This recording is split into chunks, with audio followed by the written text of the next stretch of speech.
Hi, I'm Jack Slayers, and this is my multimodal assignment.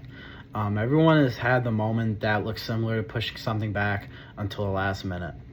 This is called procrastination, and Tim Urban has his own TED Talk called Inside the Mind of a Master Procrastinator, and he talks about procrastination, how it impacts someone's brain.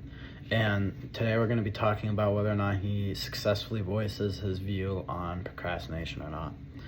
And one thing that Tim Urban used to effectively communicate his thoughts on procrastination is using visuals, including a graph displaying a normal workload versus a workload when you procrastinate, which can look like when you procrastinate, your workload can be very overwhelming and very last minute and a lot of work, and you might not get everything done normal versus a normal workload when you get a lot of stuff done over a span of time. And he also includes another visual example called the instant gratification monkey. He gives an example of what procrastination may look like in your head and how it works, and this helps gain credibility with the audience and help paint a visual in their mind and give them something to look at what can possibly be procrastination. And the visual he uses to add on to this is the panic monster. And this is the thing that causes a person to do something when they have been putting it back due to procrastination.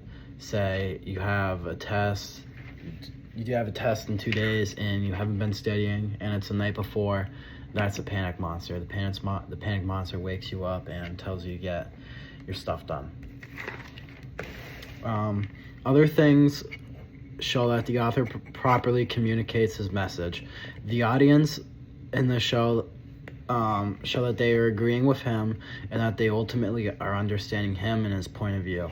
He clearly, and this is in quotes, and this is a comment on the YouTube video, he clearly explained my life in just 14 minutes. So obviously the comments in the YouTube video also show that they agree and that they are properly getting his point of view. Sharing his personal experiences also help him communicate his point. He talks about the time in college when he waited until the last 2 days to do a 90-page essay, and this helps him build a connection with the audience that backs his point of view. And in conclusion, Tim Urban properly communicates his point of view on procrastination through visuals, connecting with the audience, personal experiences, and ultimately the audience feedback